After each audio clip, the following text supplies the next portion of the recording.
I was in manufacturing most of my career. I'm a chemical engineer from Clemson University. I graduated in '68 and worked in different states. I've always followed the environmental side and also the people side because of manufacturing and working with them. And so we've tried to do the things right that we've done. I began my career in the Senate in 2007.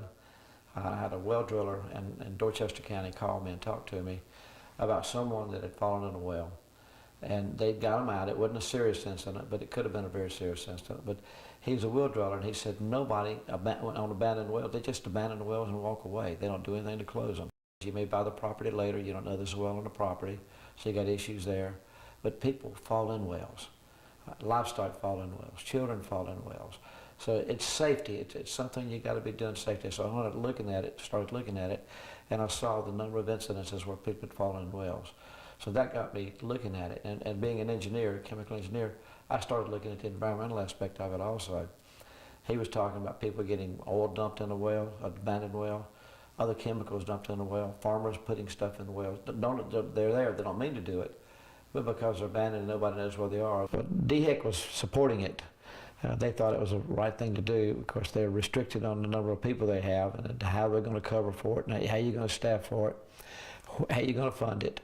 Those are the issues they ask. I would say that 90% of the legislators were in total support of it, but we ran out of time and ran out of money. No one should lose their life over an abandoned well. No one should be injured severely over an abandoned well. That's human error. It doesn't have to happen. That's something that can be prevented. And I think that's why we need to get active on it. And then the second thing is the environmental side. If you don't know where a well is, you can end up with something going down the well that shouldn't go down a well that can contaminate an underground aquifer.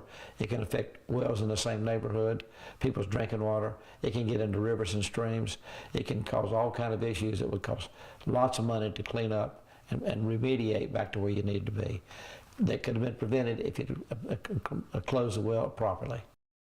What would you say to people who say this is not necessary?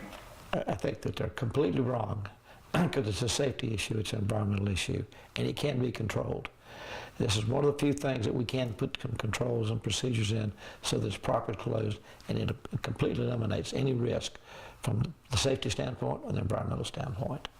If you look around the way the state's growing, now we're approaching 6 million people in the state, so we need some kind of closure on wells so that we protect the environment and protect the people. And I think that's got to happen.